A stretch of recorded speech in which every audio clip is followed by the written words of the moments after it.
Tapi kalau Bu Mega kita mengatakan, oh Bu Mega itu nggak ada kaitan, nggak ada kepentingan langsung, ya dia bukan pihak. Tapi siapa bilang mengatakan Bu Mega tidak punya kepentingan terhadap kasus ini? Meyakini bahwa tanggal 22 nanti semua petitum atau tuntutan dari pemohon itu bakal kandas gitu ya, Prof, ya? Saya kira ya, karena fair saja ya. Kita itu kan tidak mengenal asas pembuktian terbalik. Ya, Mmm, walaupun indirect ya, kami membuktikan terbalik. Yang Anda omongan itu tidak benar. Kami panggil ahli kami. Kami ajukan saksi kami. Itu kan secara indirect, secara terbalik membuktikan bahwa apa mau dalil-dalil mereka itu tidak tidak benar atau tidak terbukti. Tapi kita itu kan sebenarnya barang siapa yang menuduh, dia harus membuktikan, ya kan? Jangan kita nuduh-nuduh orang lantas kemudian minta orang yang kita tuduh membuktikan. Ketegangan seperti itu tuh hampir tidak terjadi. Ada friksi-friksi, ada perbedaan-perbedaan lah. Biasalah kalau kemudian sana diserang, sini diserang. Saya aja yang bukan calon presiden, ya. Saya aja hanya menjadi lawyer ketua tim pembela Prabowo Gibran. Ya, tiap hari di apa namanya di caci maki di komentar-komentar di medsos ya. Ya itu bukan cuma saya, istri saya juga diserang, dicaci maki, dikatain macam-macam. Nah, mereka nggak pernah mikir ya gimana dengan anak-anak saya yang masih remaja, yang nggak tahu apa-apa, kok bapaknya dicaci maki, ibunya dikatain macam-macam.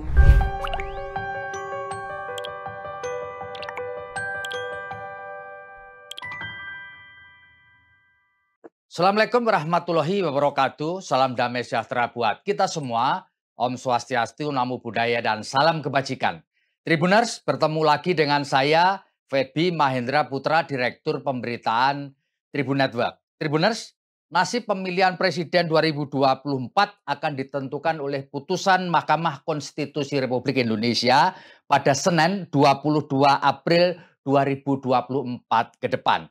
Ada banyak fenomena menarik terkait dengan persidangan PHPU 2024, diantaranya adalah pemeriksaan terhadap 4 menteri di Kabinet Jokowi dan adanya sejumlah amici curiae atau sahabat peradilan yang mengajukan permohonan untuk memberikan keterangan secara tertulis kepada majelis hakim sebagai bahan pertimbangan. Dan tentu kita kepingin juga mendengar pendapat komentar dari kubu 02, dalam hal ini diwakili oleh Profesor Dr. Yusril Iza Mahendra, mengenai apa yang akan nanti diputuskan kira-kira ya perkiraan pada Majelis Hakim Mahkamah Konstitusi pada 22 April 2024. Saya ingin menyapa Profesor Yusril Iza Mahendra, Sarjana Hukum. Assalamualaikum, Rob. Waalaikumsalam, apa kabar? Ya, terima kasih, Prof. Prof, tentu Profesor sudah mengikuti seluruh rangkaian persidangan di Mahkamah Konstitusi.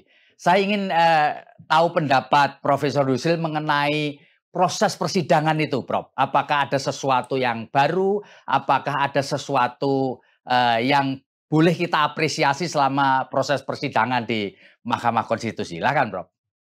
Ya, saya terlibat langsung dalam persidangan ini dari awal sekali sampai dengan sidang yang terakhir sebelum Mahkamah Konstitusi mengambil keputusan tanggal 22 April yang akan datang.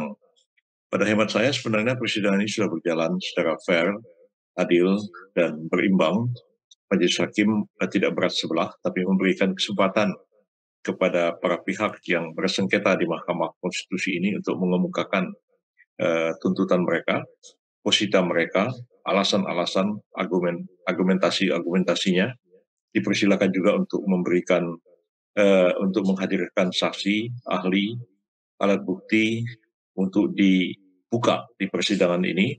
Dan kemudian Majelis Hakim juga memberikan kesempatan kepada termohon KPU, Bawaslu sebagai pihak memberi keterangan, dan kami sebagai pihak terkait dari kubu Pak Prabowo Gibran juga diberikan kesempatan untuk memberikan jawaban terhadap pembacaan permohonan yang disampaikan oleh kedua kubu. Dalam hal ini pemohon satu adalah Pak Anies Baswedan dan Pak uh, Mohaimin Iskandar, dan pemohon dua adalah Pak Ganjar Pranowo dan Pak Mahfud MD.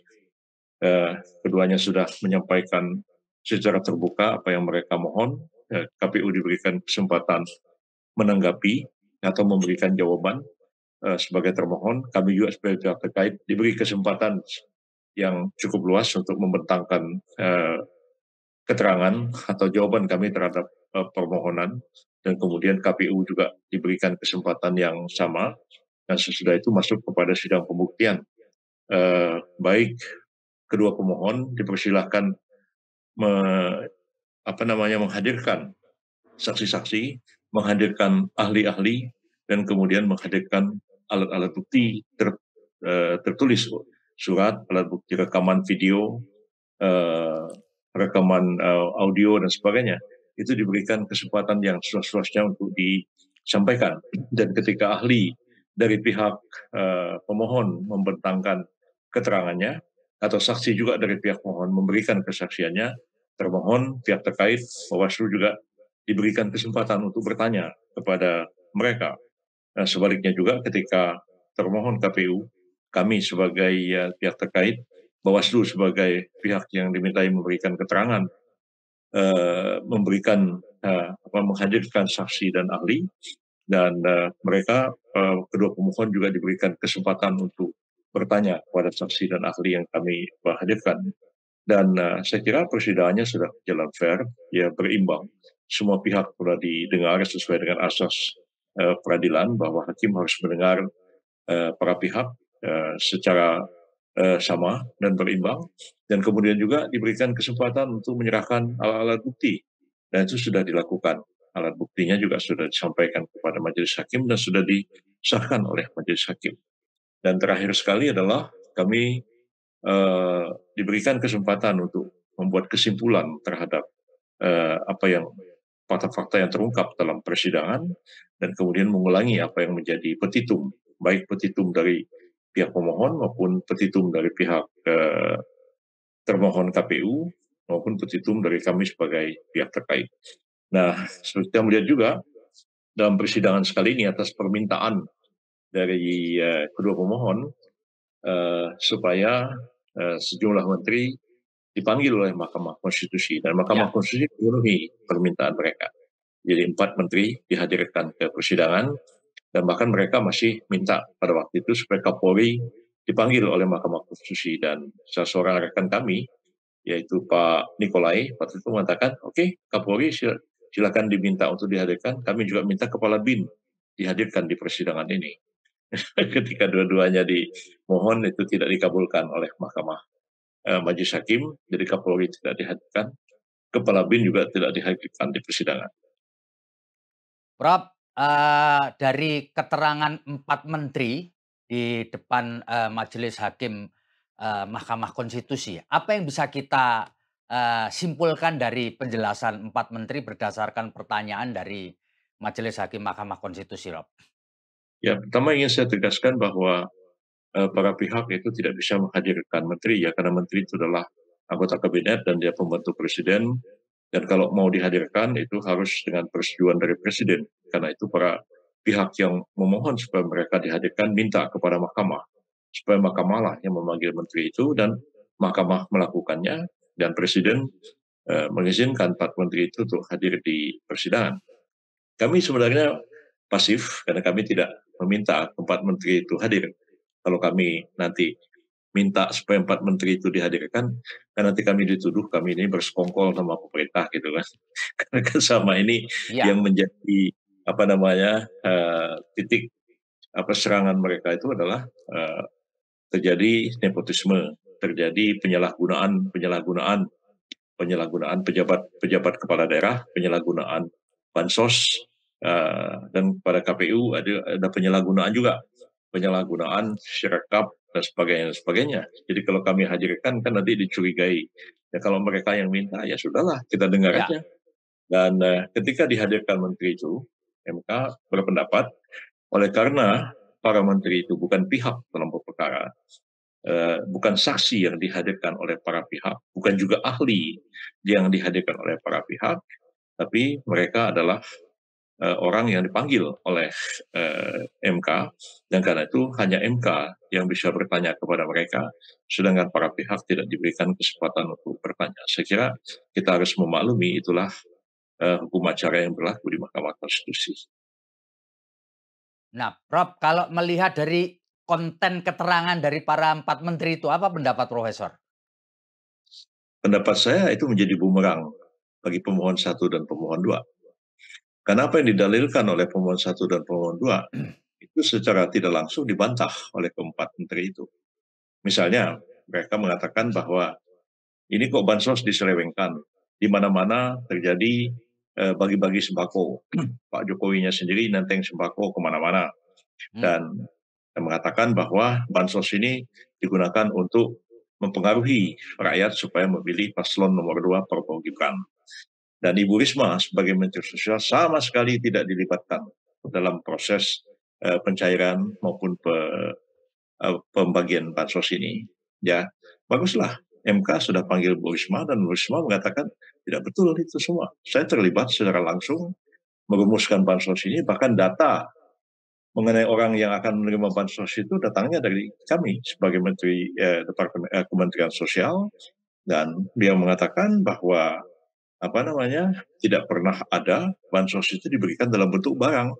Bansos itu diberikan dalam bentuk uang tunai yang dikirimkan melalui rekening bank dan yang dikirimkan melalui kantor pos. Nah, selain itu katanya juga ini terjadi kesalahpahaman, ya, tidak mengerti apa yang dimaksud bansos dan apa yang dimaksud dengan perlinsos. Perlinsos itu adalah perlindungan sosial, pelaksanaan dari ketentuan pasal 34 eh, Undang-Undang Dasar 1945, dan eh, dalam perlinsos itu mencakup eh, beberapa pos anggaran, dan jumlah perlinsos itu untuk tahun 2023 adalah sekitar 490 triliun lebih, ya. Tapi oleh para pemohon itu seolah-olah 494 triliun itu adalah uh, seluruhnya adalah bansos. Tapi setelah diterangkan oleh dua Menko yang hadir di situ, diterangkan oleh Menteri Keuangan Sri Mulyani bahwa perlinsos itu meliputi berbagai jenis bantuan negara kepada rakyat, dan bantuan yang terbesar dalam perlinsos itu adalah subsidi. Subsidi BBM, subsidi listrik yang paling besar, yang menelan sekitar setengah daripada perlinsos itu, sekitar 245 triliun.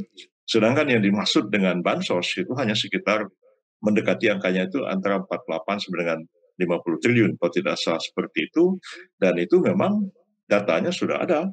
Uh, Jumlah orang miskin, penerimanya siapa-siapa, itu datang dari daerah-daerah, dari kabupaten kota, terus secara berjenjang sampai ke Mensos, lalu ditetapkan. Ya, si ini pemohonnya dan penerimanya, dan kemudian juga mereka memiliki rekening bank. Kalau tidak bisa ke rekening bank, maka mereka kemudian di apa namanya dikirimkan melalui kantor pos. Nah, tentu ditanya, kenapa ada di rapel? Ya, Bu Mensos menjelaskan bahwa jumlah bansos itu ada yang cuma 200.000 satu bulan. Ya, kalau dikirimkan 200.000, kadang-kadang ya orang datang dari desa ke kabupaten untuk datang ke bank, ya itu ongkosnya pun sudah 100.000. Jadi dia kemudian cuma dapat menerima 100.000 sisanya. Jadi karena itu dirapel 3 bulan. Kalau 3 bulan kan 600.000. Lalu dia datang ke situ, lalu ongkosnya katakanlah 100.000.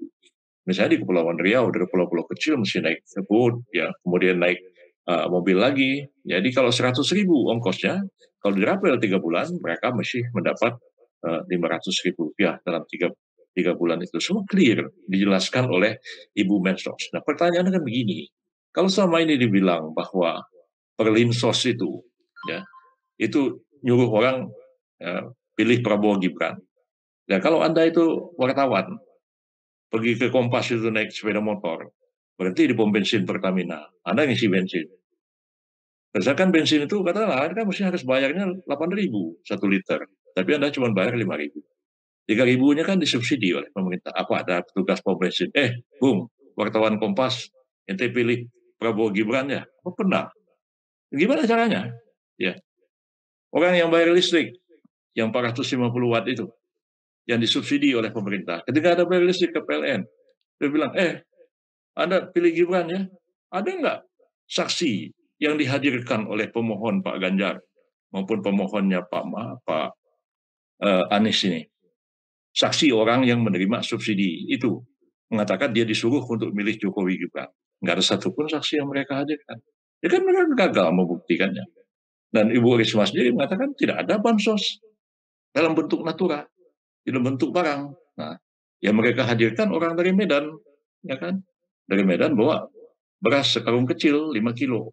Inilah buktinya, ya. Terjadi ya semacam itulah, ya. Tapi apalah artinya beras 5 kilo dibawa ke persidangan dari Medan jauh-jauh yang nggak bisa membuktikan apa-apa juga di persidangan. Jadi, nah kadang-kadang mereka tidak paham. Lalu Pak Jokowi dituduh datang ke satu tempat, ya. Terus Pak Jokowi menyerahkan ngasih uang, Pak Jokowi ngasih beras. Itu penyalahgunaan bansos. Itu bukan bansos. Itu anggaran presiden. Presiden itu punya anggaran untuk melakukan kegiatan-kegiatan apa saja yang presiden mau. Ya, itu kewenangannya dia, haknya dia. Dari zaman Pak Harto, saya sudah kerja di Seknek sejak Menseknek Pak Murdiono. Ada bansos. Pak Harto dulu besar sekali uangnya. Pak Harto mau kasih siapa yang kasih ya dia. Ya, itu bukan bansos. Itu banpres namanya, bantuan presiden. Nah, jadi mereka ini yang mendalilkan semuanya itu bansos, ya. Terjadi penyelewengan bansos. Itu kurang paham. Perlinsos, bansos, banpres, segala macam bantuan-bantuan itu. Termasuk juga kritik yang menggebu-gebu oleh mereka, termasuk ahli, Profesor uh, Daman Huri dari IPB waktu itu yang menggebu-gebu mengatakan terjadi penyelewengan bansos El Nino ya yang jumlahnya melejit 50 triliun lalu kemudian diserahkan sampai tahun 2004 menjelang pemilu dibantah oleh Bu Risma. Bu Risma bilang itu saya yang datang ke situ menyampaikan surat ini ada permintaan dari atas kabinet ya supaya terjadi switch anggaran karena terjadi El Nino dan dibuka oleh Ibu Sri Mulyani bahwa El Nino itu semua negara ya akibat El Nino kemarin termasuk Singapura itu memberikan $800 Singapura kepada 40% penduduk Singapura. India juga memberikan, Filipina juga memberikan, bahkan Vietnam, Kamboja juga memberikan dana untuk mengatasi El Nino itu. Jadi El Nino itu bukan satu fenomena yang terjadi di Indonesia aja. Nah, tapi istilahnya itu penggelembungan. Benar nggak betul itu permintaan sidang kabinet dan kita hadirkan juga ahli, bukan ahli ya, saksi ya ketua komisi DPR yang menangani bidang itu Pak Aceh, Pak Aceh namanya lupa saya nama lengkapnya itu Pak Aceh Hasan Sazili. Nah, memberikan keterangan. Saya ketua Komisi 12 yang membahas masalah ini dengan Bu Risma, itu disetujui oleh DPR, dan di DPR itu ada PDIP, ada PKB, ada PKS. Setuju anggaran ini itu ditingkatkan karena memang kita menghadapi musim kering dan keterlambatan petani menanam padi dan lain-lain sebagainya. Dan Bu Risma tegas mengatakan tidak ada dana El Nino yang diserahkan bulan Januari, Februari menjelang pemilu. Semua selesai pada bulan November tahun 2023. Jadi keempat menteri itu menjawab kita ketawa aja. Ya ente yang minta datang ke sini masa mau marah-marah sama kita? Kan lebih minta. Nah setelah hadir bahwa itu menjadi bumerang bagi kedua pemohon, itu ya risiko mereka lah. Oke. Prof, ini ada fenomena juga munculnya amicus curiae, termasuk Ya. yang diajukan oleh Ibu Megawati sebagai Ketua Umum Partai Demokrasi Indonesia Perjuangan. Ada yang Ya. bilang bahwa sebenarnya Ibu Mega tidak memenuhi syarat sebagai sahabat pengadilan karena dia masuk dalam para pihak. Tapi ada juga yang berpendapat bahwa Bu Mega bukan para pihak yang bersengketa. Karena dalam PHPU Pilpres yang bersengketa adalah paslon, bukan partainya. Bagaimana kalau sama Profesor Yusrin melihat fenomena munculnya sahabat pengadilan di proses PHPU ini, Prof? Ya, bahwa konsisten begitu ya. Dalam sidang mereka itu kan mendalilkan bahwa Pilpres ini curang. Pilpres ini manipulatif. Siapa yang melakukan kecurangan? Jokowi. Jokowi itu curang, menyerahkan bansos, seenaknya mengangkat pejabat-pejabat kepala daerah, seenaknya, lalu ditujukan untuk memenangkan Prabowo Gibran. Jokowi kan bukan pihak dalam sidang. Dan Jokowi kan nggak dipanggil ke MK. Jadi bagaimana Jokowi harus menjawab tuduhan itu? Nah, kan jadi bumerang lagi bagi mereka. Sekarang ketika Bu Mega menyampaikan amicus curiae sebagai sahabat pengadilan, ya mereka bilang Bu Mega kan bukan pihak. Ketika Jokowi bukan pihak, kok Anda persoalkan terus dalam sidang? Ya, kami sih sampai hari ini nggak mau mempersoalkannya. Bahwa Bu Mega itu pihak atau bukan pihak secara direct, dia bukan pihak. Indirect, ya bisa dikait-kaitkan. Yang mohon di persidangan ini sebagai pemohon satu siapa? Pemohon satu itu kan Ganjar Mahfud. Ganjar Mahfud itu siapa? Ya, Ganjar Mahfud itu bukan orang perorangan. Ya, Ganjar Mahfud itu adalah paslon, pasangan calon presiden wakil presiden yang kemarin ikut kontestan dalam Pilpres. Dan siapa yang mencalonkan Ganjar Mahfud itu? PDIP Perjuangan. Siapa ketua PDIP Perjuangan? Namanya Megawati Soekarno Putri. Ya kan? Jadi mau apa kita? Ya. Jadi kalau kita lihat dalam sejarah ya, amicus curiae itu kan sebenarnya diajukan oleh pihak yang netral, pihak yang tidak berkepentingan langsung dengan perkara, tapi dia ada hal-hal fundamental yang mereka persoalkan, persoalan keadilan, persoalan kesetaraan, dan sebagainya dan sebagainya. Jadi kalau di zaman Romawi kuno dulu ya biasa ada pihak menyampaikan surat kepada pengadilan. Dalam tradisi sejarah hukum Islam hal semacam itu pun juga terjadi.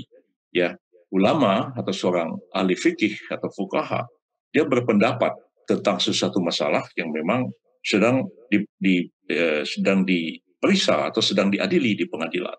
Bahkan kadang-kadang ya dalam sejarah hukum Islam ya ada para qadi di Kufah, di Basrah, di Irak, ya, itu menyurat kepada Imam Syafi'i di Madinah pada waktu itu menanya bagaimana pendapat Imam Syafi'i terhadap masalah ini. Itu kira-kira semacam sahabat peradilan itu, karena Imam Syafi'i tidak berkepentingan langsung dengan kasus itu.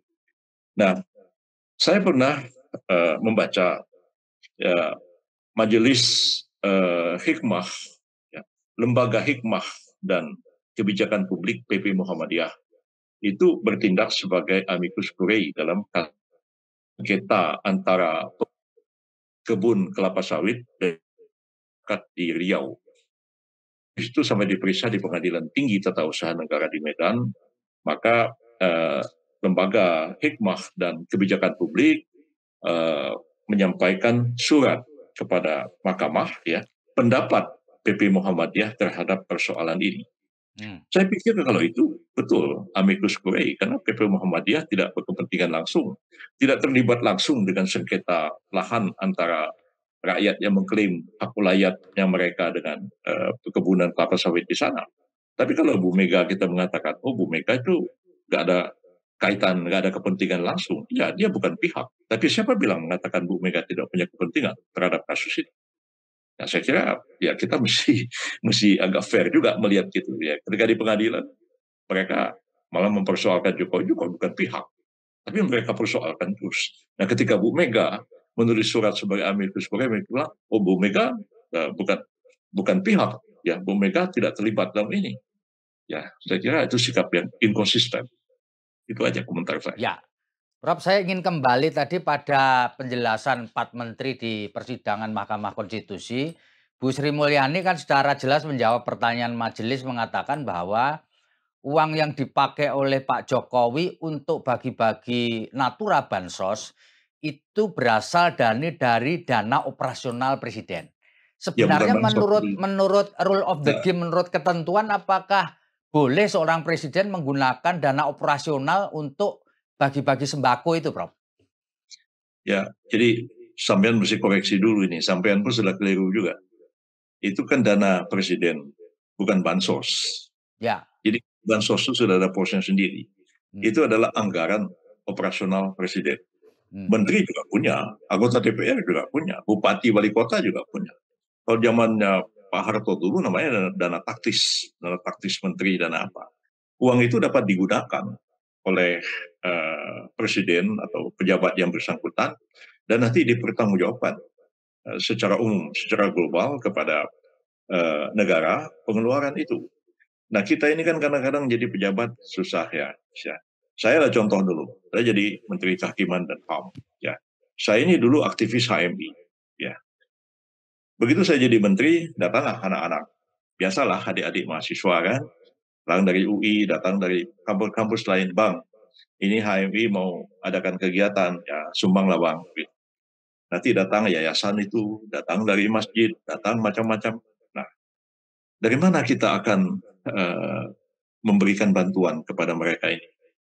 Memberikan sumbangan pada kegiatan-kegiatan ini. Ya, gaji menteri pada waktu itu cuma berapa? 18 juta apa sekitar itulah satu bulan.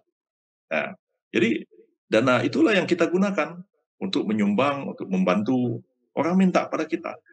Apa orang datang ke kantor kementerian, misalnya ada orang Fuqara wal Masakin, penyandang cacat, datang nungguin saya dari pagi sampai sore di kantor kementerian.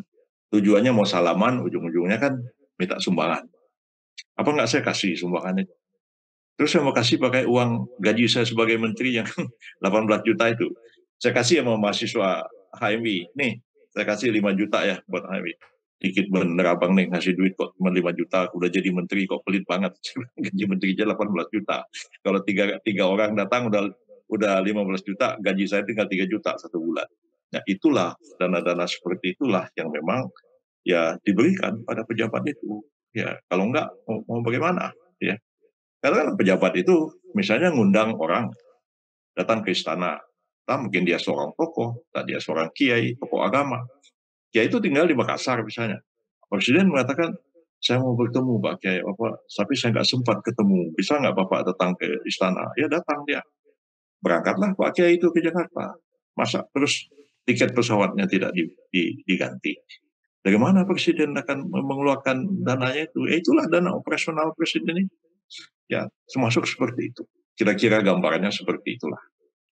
Oke, Prof. Jadi menurut kesimpulan dari pihak atau kubu 02 meyakini bahwa tanggal 22 nanti semua petitum atau tuntutan dari pemohon itu bakal kandas gitu ya, Prof. Saya kira ya, karena fair saja ya. Kita itu kan tidak mengenal asas pembuktian terbalik. Ya, walaupun indirect ya, kami membuktikan terbalik. Yang ada omongan itu tidak benar. Kami panggil ahli kami ajukan saksi kami. Itu kan secara indirect, secara terbalik membuktikan bahwa dalil-dalil mereka itu tidak benar, itu tidak terbukti. Tapi kita itu kan sebenarnya barang siapa yang menuduh, dia harus membuktikan, ya kan? Jangan kita nuduh-nuduh orang lantas kemudian minta orang yang kita tuduh membuktikan. Ya, misalnya kita bilang Pak Jokowi itu ijazahnya palsu. Nah, terus kita minta, Pak Jokowinya harus datang ke pengadilan, bawa ijazahnya. Ini loh ijazah saya. Kan kita tidak mengenal pembuktian terbalik. Kalau Anda nuduh ijazah Pak Jokowi itu palsu, Anda yang harus buktikan. Bukan Pak Jokowi yang harus membuktikan sebaliknya. Nah ini kan kadang-kadang kacau ini apa namanya kita itu. Jadi kalau misalnya pemohon 1-2 itu mendalilkan bahwa ada pelanggaran-pelanggaran, ada kecurangan-kecurangan, buktikan dong di persidangan. Misalnya mereka bilang Sirekap itu dijadikan alat untuk melakukan kejahatan pemilu, kecurangan, penipuan pemilu. Tapi di persidangan KPU menjawab, emang kita pakai Sirekap? Kan enggak. Kan kita pakai manual secara berjenjang. Manual berjenjang itulah, misalnya dari Kabupaten A, Kabupaten B, satu provinsi, 10 kabupaten, kota. Nih jumlahnya, kita masukin Sirekap. Jadi Sirekap itu kan dimasukin di dalam manual. Jadi kita tidak pernah menggunakan Sirekap sebagai dasar untuk menetapkan siapa pemenang pemilu. Perolehan suara masing-masing kita menggunakan perhitungan manual secara berjenjang. Jadi kan dalil mereka kan rontok dengan sendirinya. Menuduh Sirekap itu sebagai alat penipu. Sirekap juga dipakai. Kalau nggak dipakai, gimana caranya menggunakan Sirekap itu untuk memanipulasi hasil pemilu? Nggak terbukti kan? Mereka bilang, terjadi penggelembungan bansos El Nino. Kan sudah dibantah sama Bu Risma sendiri. Mereka mengatakan bahwa terjadi pengerahan aparat PJ kan dihadirkan, tapi nggak terbukti ya. Bahkan kita membuktikan sebaliknya. Ya, kalaulah memang pejabat-pejabat kepala daerah itu benar dijadikan alat untuk memenangkan Prabowo Gibran, bagaimana dengan di Aceh? Aceh itu 24 kepala daerah. mulai dari gubernurnya, bupati, wali kota, 24 ada di Aceh, 23 itu pejabat, termasuk gubernurnya. Tapi Prabowo kalah telak di Aceh. Yang menang Anies di Aceh.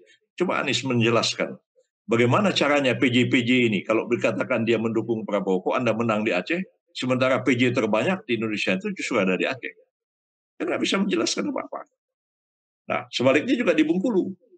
Di Bengkulu itu di antara 11 kepala daerah yang ada di sana, cuma satu PJ. Ya, lainnya itu bupati yang wali kota yang beneran, bukan PJ. Prabowo menang mutlak di Bengkulu. Gimana menjelaskan dua fenomena ini? Nggak ada keterkaitan. Dan kita panggil saksi, kita panggil ahli, anggota DPR yang membahas tentang PJ-PJ ini. Ya PJ ini kan sebenarnya sudah lama, jauh sebelum pemilu. Dan itu dibahas di DPR, dituangkan dalam undang-undang. Ya, ya, saya pun ketawa mengatakan, dulunya kan ini mulanya mau dipakai untuk kepentingannya partai yang paling banyak suaranya di DPR, PJ-PJ itu. Ya, dengan harapan bahwa kalau PJ-PJ ini akan memenangkan mereka dalam pemilu. Cuman kenyataannya mereka pecah kongsi sama Pak Jokowi. Lalu ngomel-ngomel soal PJ, karena nggak bisa menggunakan PJ-PJ itu lagi untuk kepenangan dirinya. Ya kita yang jujur aja lah. Sama juga lah bicara soal angket-angket segala macam kan. Mau angket pilpres. Waktu itu ada dialog saya dalam satu TV ya dengan anggota DPR PKS dan anggota DPR PDIP. Saya bilang saya setuju angket. Tapi kenapa Anda cuma mau mengangket pilpres saja? Kan tadi Anda bilang pemilu kita ini gila-gilaan. Nah, untuk jadi anggota DPR kabupaten kota itu 5 sampai 10 M. Untuk provinsi 10 sampai 20 M. Untuk pusat 20 sampai 30 M. Saya bilang sekarang yuk kita angket pileg ya. Anda itu PDIP yang dapat 90%. Anda ngerampokin suara partai lain atau enggak? Anda money politik atau tidak? Kita angket dong. Nah, mulai AU yang PDIP dan yang PKS itu. Jadi kalau sudah diserang balik kepada diri sendiri, ya berkelit-kelit macam-macam. Ya kira kita ini jujur-jujur aja lah jadi orang yang berpolitik itu juga fair-fair aja lah. Jangan ketika kita nggak bisa menggunakan itu kepentingan sendiri, kita teriak-teriak. Ya, sama juga lah di MK itu kan mereka mendalilkan Prabowo Gibran itu tidak sah. Gibran itu tidak sah sebagai calon presiden, dipersoalkan di MK. Tapi kan Anies masih banyak rekaman videonya. Ketika disahkan 3 paslon, Anies mengucapkan selamat kepada Prabowo Gibran dan berharap ya Pilpres akan berjalan secara fair dan adil. Dan mereka terlibat. Pak Mahfud berdebat dengan Gibran di TV. Semua kita nonton. Ya, Anies juga berdebat semuanya dengan pasangan ini. Ya kalau memang tidak sah, ngapain ikut-ikut debat sama orang ini? Jangan datang dong ke debat capres, debat terbuka itu. Nah, Pak Ganjarnya sama Pak Anies bilang, kenapa kamu nggak mau datang? Gibrannya nggak sah. Masa saya mau debat sama orang yang nggak sah? Kan nggak ada ngomong begitu. Maka diladenin kok debat segala macam. Udah kalah pilpres, kok sekonyong-konyong bilang nggak sah. Saya nggak bisa paham cara-cara berpikir orang-orang ini. Maaf aja lah. Iya. Prof, ini pertanyaan pamungkas saya. Menurut Profesor, apapun putusan MK hari Senin, bagaimana menurut Profesor konfigurasi politik pasca putusan MK ini? Apakah konfigurasi politik ini akan sangat berbeda dengan hasil pemilu 2019 yang lalu atau masih bisa dicarikan satu rumusan-rumusan kompromi dalam proses politik ini, Prof? Kadang-kadang sih saya pikir betul juga orang yang mengatakan bahwa demokrasi Pancasila itu tidak mengenal oposisi. Ya. Jadi kita itu sebenarnya tidak bisa beroposisi. Ya. Dalam arti oposisi seperti demokrasi parlementer tahun 50-an dahulu. Ya. Ya. Yang ada katanya kita itu tidak oposisi tapi amar ma'ruf nahi mungkar. Kalau misalnya benar kita dukung, kalau nggak benar kita lawan. Kan begitu. Jadi kekuasaan itu kan menggoda, gitu ya. PDIP sudah sekian lama berkuasa secara politik. Ya. Tentu dong agak khawatir kalau sehingga berada di luar kekuasaan. PKS sudah 10 tahun berada di luar kekuasaan. Mungkin juga tergoda untuk masuk dalam kekuasaan. Jadi antara khawatir tidak berkuasa lagi, antara khawatir terlalu lama berada di luar kekuasaan. lalu ya bisa aja terjadi pendekatan-pendekatan, dialog-dialog, ya. Mungkin juga didasari oleh satu niat yang baik, ya. Walaupun saya melihat sekarang ini agak berbeda dengan Pilpres 2019. 2019 itu memang ketegangan antara kubu Pak Jokowi dan kubu Pak Prabowo pada waktu itu agak tajam karena melibatkan agama terlalu dalam. Ya. Mengapa saya katakan terlalu dalam? Karena ada ijtima ulama, ada fatwa-fatwa, ya bahkan sampai mengatakan wajib hukumnya memilih calon yang didukung oleh ijtima ulama. Ya, sebegitu tajamnya konflik itu diciptakan, ya sehingga konon kabarnya ya ada jenazah meninggal dibawa ke masjid untuk disolatkan, ditanya ini pendukung Jokowi atau pendukungnya Prabowo, sampai sebegitu Pak. Nah, dalil-dalil kafir mengkafirkan segala macam itu udah luar biasa, ya. Termasuk saya pun dikafir-kafirkan. Anda ini udah jadi Tuhan aja, saya bilang sejak kapan sih jadi orang kafir. Nah, jadi udah seperti itu keadaannya. Nah, lalu akhirnya saya bisa memahami, mula-mula saya tidak mengerti bagaimana ceritanya Pak Prabowo yang berseberangan, berhadap-hadapan dengan Pak Jokowi kok tiba-tiba masuk kabinet sebagai Menteri Pertahanan. Dan sejumlah menteri berasal dari Gerindra. Ya, mungkin kalau kita bilang ada apa ya di balik semua ini, tapi saya pikir-pikir juga, ya mungkin beliau lebih memikirkan jangan sampai konflik yang sampai ke bawah itu berterusan. Nah, ketika di atas semula terjadi rekonsiliasi, mudah-mudahan ke bawah itu sudah tidak terjadi lagi ketegangan seperti itu. Nah, 2024 ini ketegangan seperti itu tuh hampir tidak terjadi. Ada friksi-friksi, ada perbedaan-perbedaan lah. Biasalah kalau kemudian sana diserang, sini diserang. Saya aja yang bukan calon presiden, ya. Saya aja hanya menjadi lawyer ketua tim pembela Prabowo Gibran. Ya, tiap hari dicaci maki di komentar-komentar di medsos, ya. Ya itu bukan cuma saya, istri saya juga diserang, dicaci maki, dikatain macam-macam.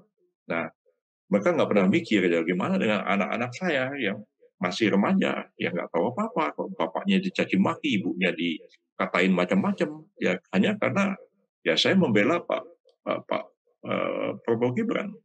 Ya mungkin saya hanya mengatakan gini aja lah, ini orang-orang ini udah kalah berdebat sama kita di forum apapun, dia nggak bisa memenangkan satu perdebatan, ya lalu nggak ada cara lain untuk melawan kecuali melakukan karakter assassination, membunuh karakter dan menjelek-jelekan orang. Itu terjadi sampai sekarang, dan itu risiko yang harus saya hadapi dan saya terima ya ketika saya menjadi ketua tim pembela Pak Prabowo Gibran sekarang, sama halnya tahun 2019 ketika saya membela Pak Jokowi K. Maruf Amin pada waktu itu. Nah, jadi saya kira mungkin saja akan terjadi satu rekonsiliasi, ya. Pak Prabowo juga menawarkan itu, melakukan pendekatan-pendekatan. Kita tahu juga Pak Surya Paloh sudah bertemu dengan Pak Jokowi, walaupun kita belum tahu apa pembicaraannya. Kemudian juga terbetik beberapa berita lah bahwa akan ada pertemuan atau sedang dirancang pertemuan Megawati dengan Pak Prabowo. Ya kita belum tahu apakah terjadi atau tidak, tapi ada sinyal-sinyal supaya kita melakukan rekonsiliasi. Jadi saya sepenuhnya hal ini saya serahkan kepada Pak Prabowo, apa kebijakan beliau. Saya ikut aja karena beliau presiden terpilih dan akan menentukan kemana arah koalisi beliau di waktu yang akan datang. Apakah memang beliau berpikir bahwa perlu ada oposisi di luar, misalnya katakanlah PDIP sama PKS menjadi oposisi, yang lain bergabung ke pemerintahan. Ya bisa saja Pak Muhaimin Iskandar dengan PKB misalnya gabung ke pemerintah Pak Prabowo, atau P3 sekarang juga sudah mau bergabung ke Pak Prabowo. Itu bisa saja terjadi, atau Pak Prabowo akan memutuskan bahwa semua ditarik masuk ke kabinet. Ya saya kira saya harus menghormati apa yang menjadi keputusan beliau nanti. Oke. Baik, Profesor Yusril Iza Mahendra, terima kasih atas ngobrol kita pada kesempatan kali ini. Moga-moga obrolan ini bisa membawa manfaat bagi pemirsa kita.